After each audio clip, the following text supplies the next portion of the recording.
Good day, YouTube. I'm Daniel Claremont. I'm the Acadian therapist here in rural Nova Scotia. I'm a mental health social worker specializing in trauma, and I'm still getting the hang of these lives. So this is my second attempt at this week's live. So if you are viewing this as recording, welcome. If you're just joining back in the live from earlier, I apologize for the technical issues. So just a few notes. So make sure you're tapping the bell icon to get the notifications when I go live or when I upload videos. I don't spam you, but if you want to get those notifications, make sure you do press that button. Also make sure that you're checking the show notes below. So yeah, oops, technical issues, but we're still learning. That's okay. As I recently relearned anything worth doing is worth doing poorly and awkwardly, and that's okay. So we'll just keep at it. Good day, Jetty. Welcome back. Sorry for the inconvenience. So if you're viewing this as a recording later, make sure you're checking the show notes below. I'll include time codes to skip to certain sections. And so this is the third episode in this series on productivity. It's sort of spawned out of New Year's resolutions. It's January currently here in Nova Scotia, and I thought, people are working on New Year's resolutions. Very common at the beginning of a new year. People want to make some life changes, so I thought I'd do a bit of a series on it. It's also an attempt to sort of revisit some episodes that I posted a while back. They're all in the productivity series, and these recordings are going to be on that series as well. And so it's a chance to go a little bit deeper and maybe do some Q&A about how these systems have been going for people. So the first episode in this live series was sort of an overview about where people are and their motivations for change. I'll ask the people that are here now, how are things going? Just put it in the chat and I'll get to it when I have a chance. About whatever life changes you wanted to work on, whatever goals, New Year's resolutions if you had them. How are things going now that we are the 25th of January? I don't have a poll up about it, but feel free to just weigh in the comments. Another important note is I certainly hope that this is going to be therapeutic, but this is not therapy. I hope that wherever you are in the world, you will do yourself the kindness of looking up someone local that can work with you specifically and can get to know you in more depth and help you work through those goals. So I hope that you'll look that up in your area.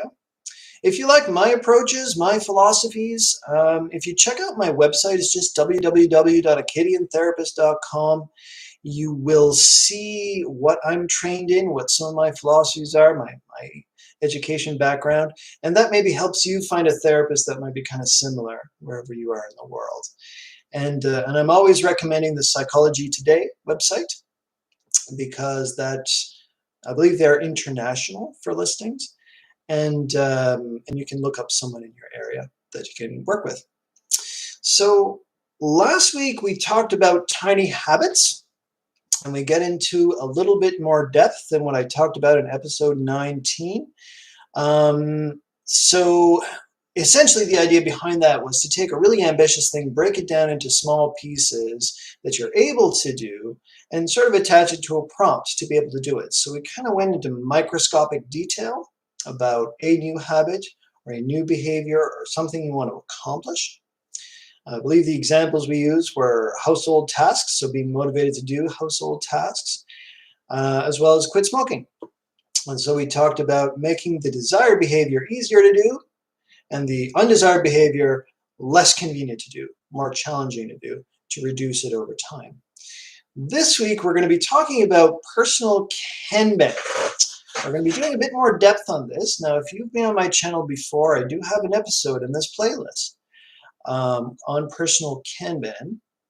However, I wanted to sort of revisit it to maybe answer some questions as well as share some of my own experiences using it, sort of some troubleshooting bits. So we're going to chat about that. I'll ask the people that are in the live, do you use a system that helps you keep track of things, and how is it working for you? Or what were some barriers that got in the way?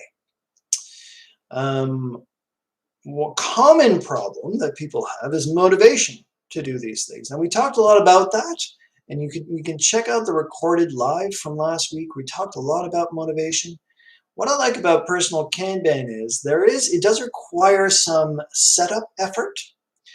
However, over time, what this does is it helps to hack your nervous system in a way. It helps you work with the motivation you have when you have it for certain tasks. So you develop a better understanding of yourself, where your energy levels are, when you're most efficient at certain things, and sort of how to structure your day to get the things done that you want to get done or that you need to get done more efficiently. Trello. But now I have a bucket of stuff in and out, task out, decision making on what to do next. Okay, excellent. Oh, that's wonderful. That's part of what we're going to be doing with Kanban is there is a decision making component, but it makes the decision fairly easy.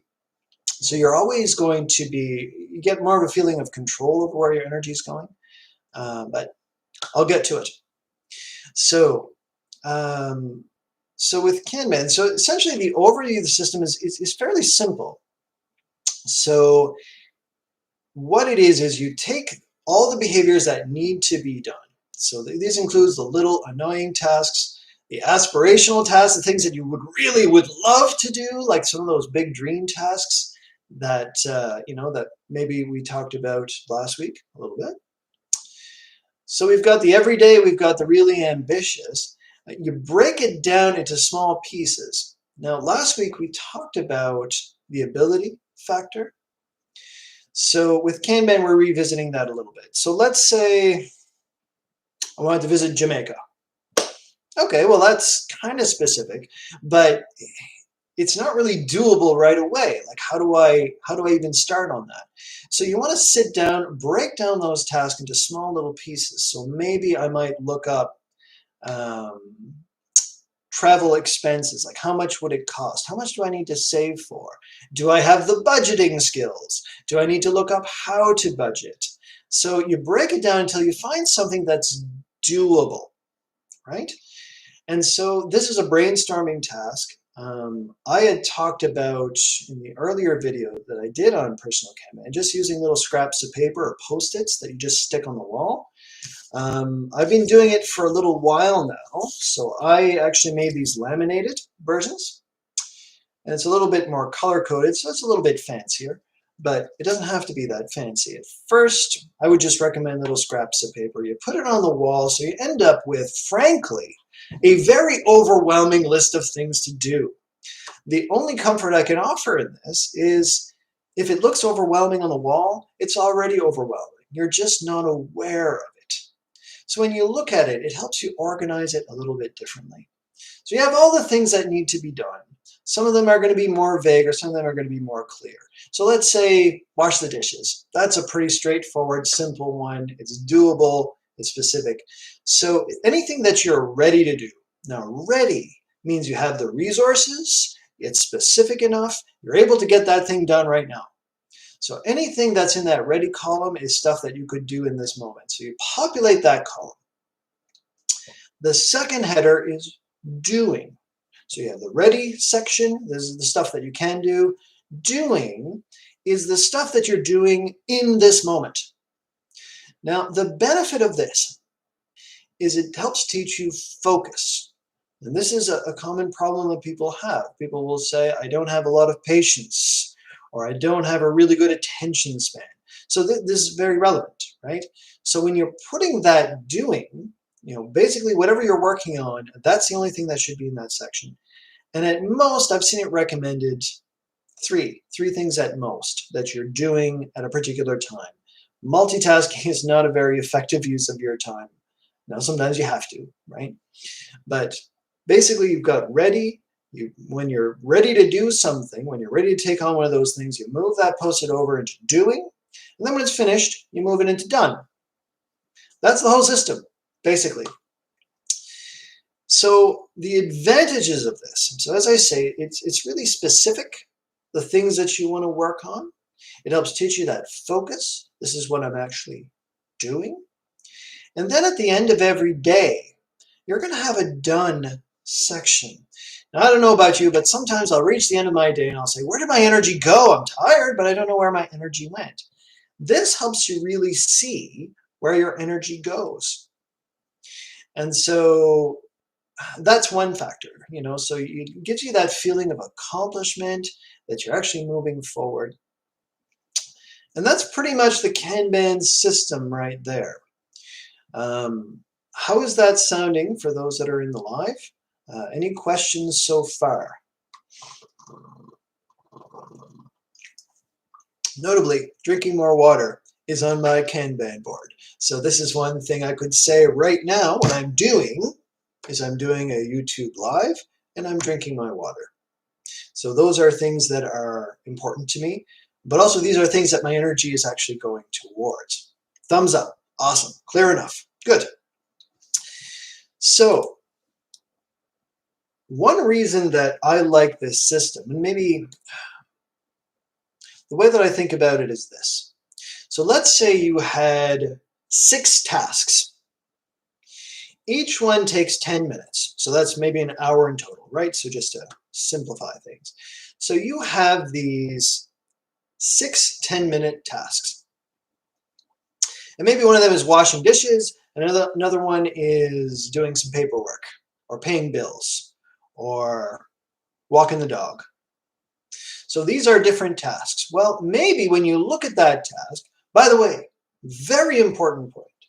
You want to make sure your Kanban board is somewhere you're going to see it. Don't hide it in a closet. You want it somewhere that you're walking past, that you're going to notice, you're going to see it. That's your prompt. Remember we talked last week about tiny habits? You need a prompt that reminds you to do it.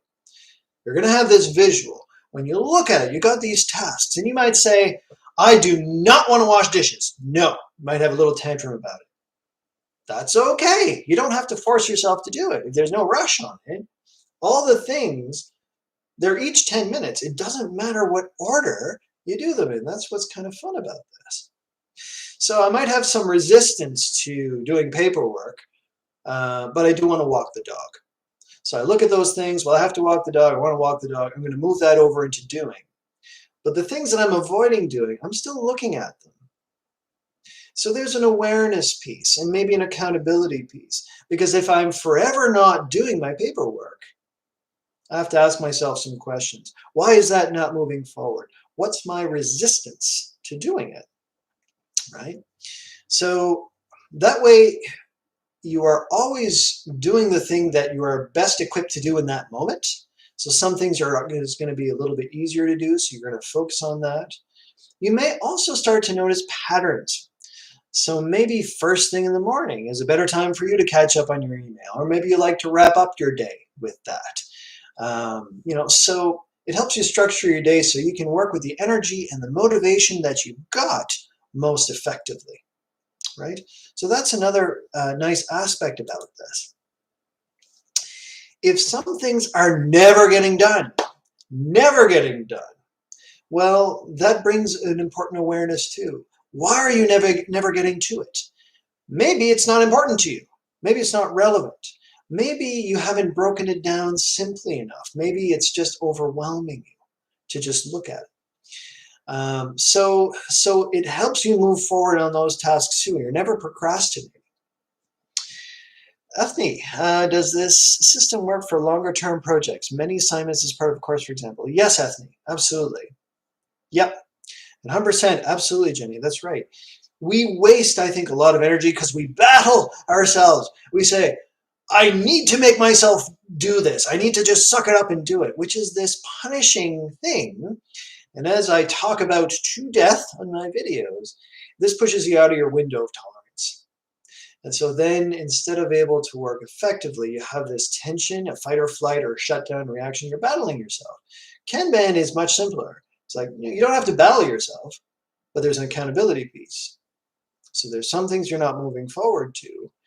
So maybe it's not as important to you as you thought, right? And sometimes this is linked to value stuff. I really do need to do a video on that at some point, do some values exploration pieces. But in the meantime, you might check out episode 4, which is Understanding and Changing Unhelpful Thoughts.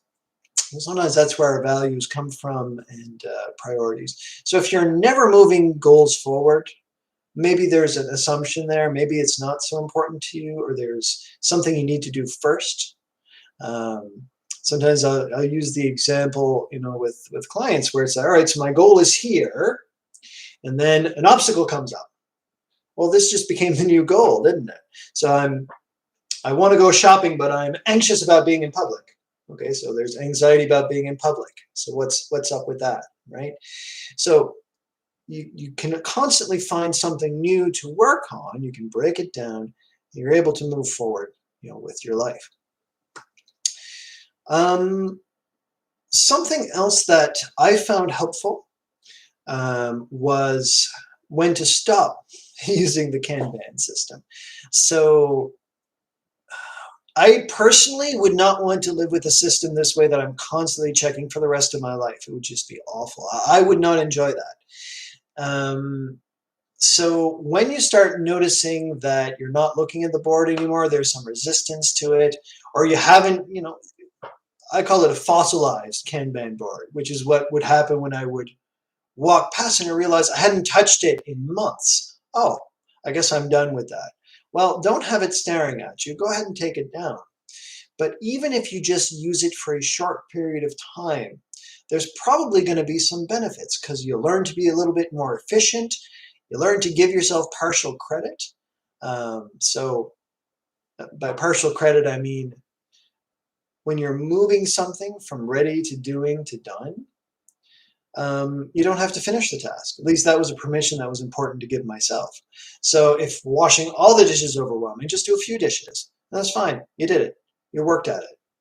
Then at the end of the day, my mind is particularly good at telling myself, okay, well, you're fine. You worked on this goal, but you didn't do that one. So often we bully ourselves and we'll have these judgments up.